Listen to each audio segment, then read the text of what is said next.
Yes, ikaze muri update zo muri iki gitondo isaha ni saa 11 aho tuzanywe n'amakuru akomeye ku butaka bwa Repubulika ya Demokarasi ya Kongo ndetse no mu gihugu cy'u Burundi. Ni ibicika ibintu byabaye umuriro, aho nakubwira ko muri Nord Kivu muri teritwari ya Rubeho intambara yasibanye aho 15 bamaze kwitaba ubuzima. Ni mu gihe kandi ibi byose biri kuba umugaba mukuru w'ingabo za gisirikare wungirije za FARDC Jacques Charigonza aherereye muri biriya bice kugira ngo arebere hamwe uko situation imeze. Ni mu gihe kandi umunyamakuru ukomeye i Washington DC yongeye kugaragara yunze ubumwe na Felix Antoine Tshisekedi, perezida wa Repubulika ya Demokarasi ya Kongo. Ibyo byose uraje umenye akantu ku kandi. Mu gihe kandi muri Sud Kivu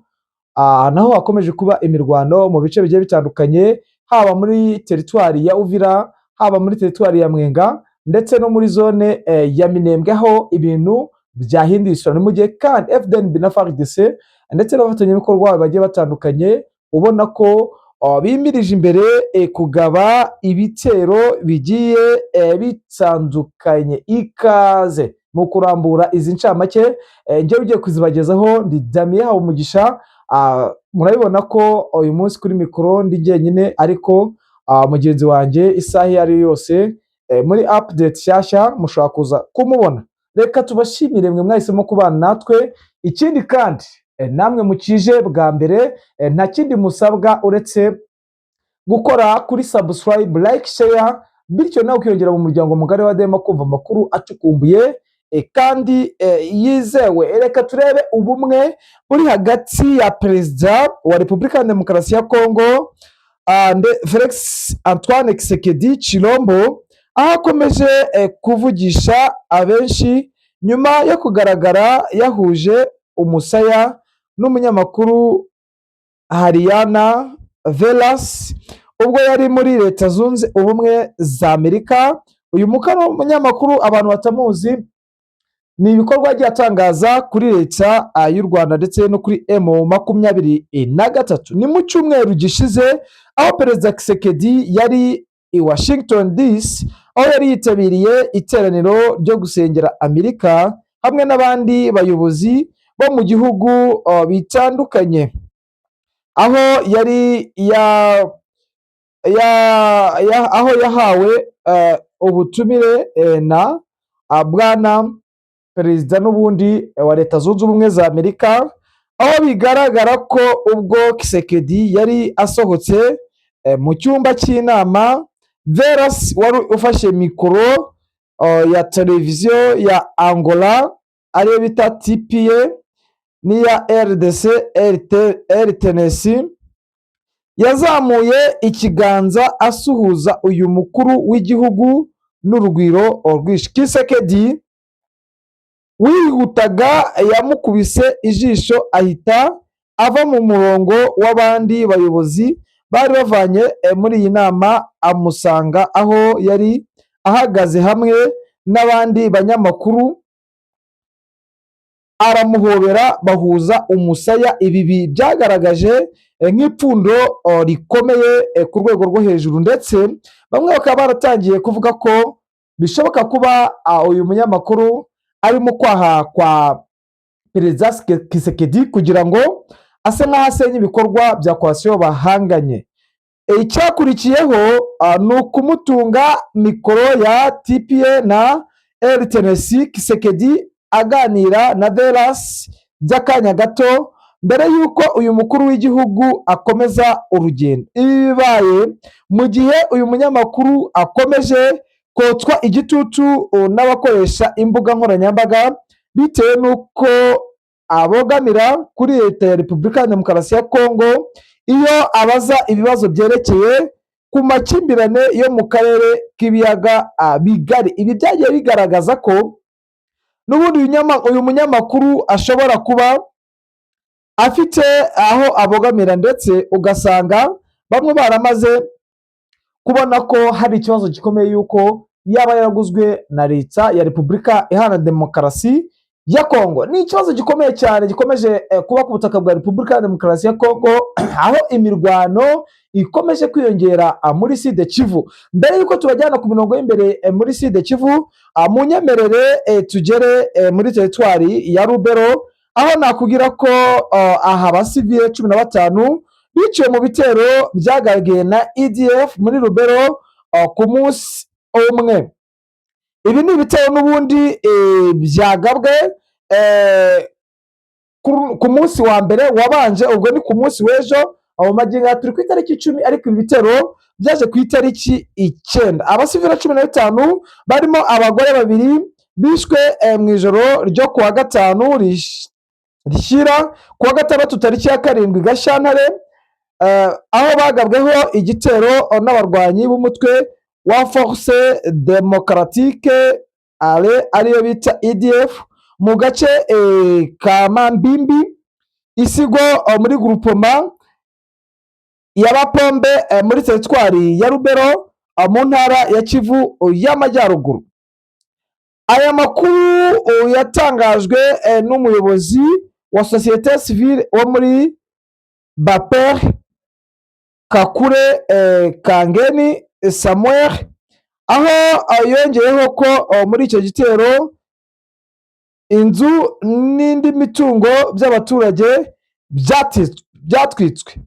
Umwe mu barokotse icyo gitero yavuze ko umubare w'abapfuye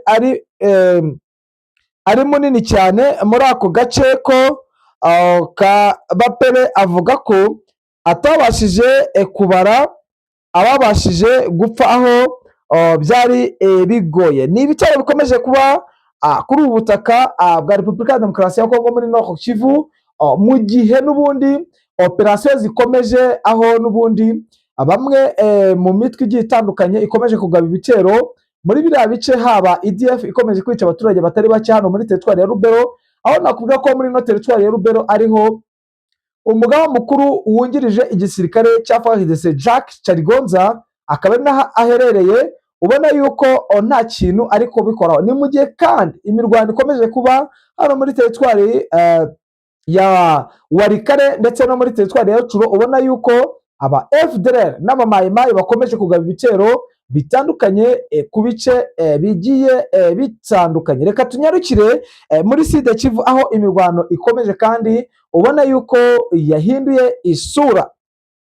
Ni mu duce n'ubundi twa Mwenga, aho naho imirwano ikomeje, aho n'ubundi ari muri Sheriferi ya Rwindi mu gace ka Kamituga. Ubona ko bikomeje kugaragara ko FARDC n'aba FDLR bashaka kwirukana M23 muri aka gace, ariko bikaba bikomeje kuba ikibazo. Ni mu gihe kandi mu irembo rya Nyaruhinga bakomeje guterayo ibitero bashaka gufungura fuwe ya Muriza kugira ngo barebe ko bafasha abari mu mashyamba ya Poezero, aho AFC na MLDP twirwaneho bakomeje kugaba ibitero simusiga, kandi ubona yuko bitari bubashe koroha bitewe nuko deployment zikomeje gukorwa kandi imbunda z'imisada ziremereye zikomeje koherezwa ku mirongo y'imbere y'urugamba. Ni mu gihe kandi mu mujyi wa Uvira naho ari bombara ade, aho nakubwira ko Maimai ikomeje kwitwara nabi muri bice, aho bakomeje kugenda basagura abaturage,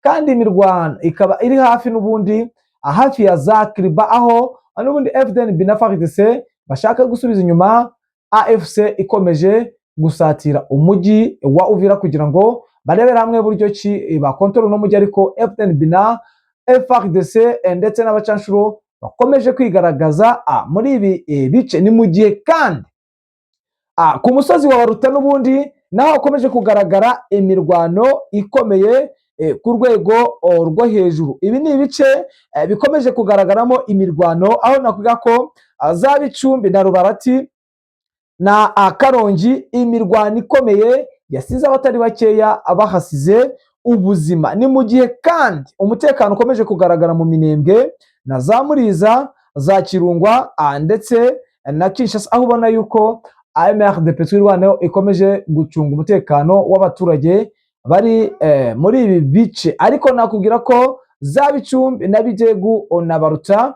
imirwano ikomeje kugabayo, kandi ubona ko bitari buze korohera MLDP twirwaneho ndetse na FARDC.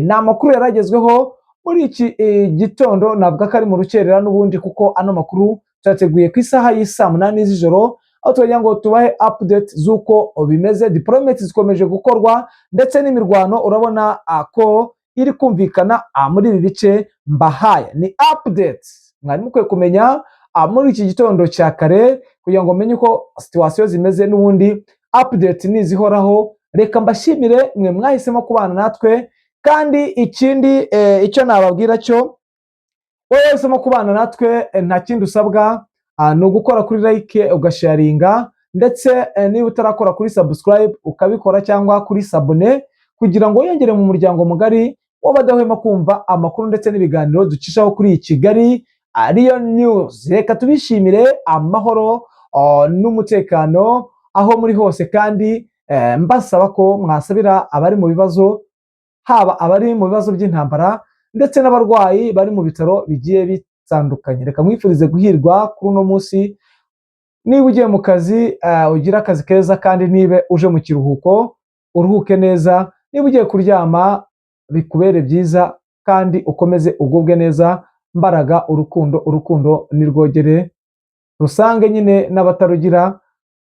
Niyo mpamvu mbwa nti habaye hariho urukundo nta bibazo byabaho, nta rwango rwabaho, izi ntambara twumva ntizabaho. Ciao, Imana ikomeze ibane namwe.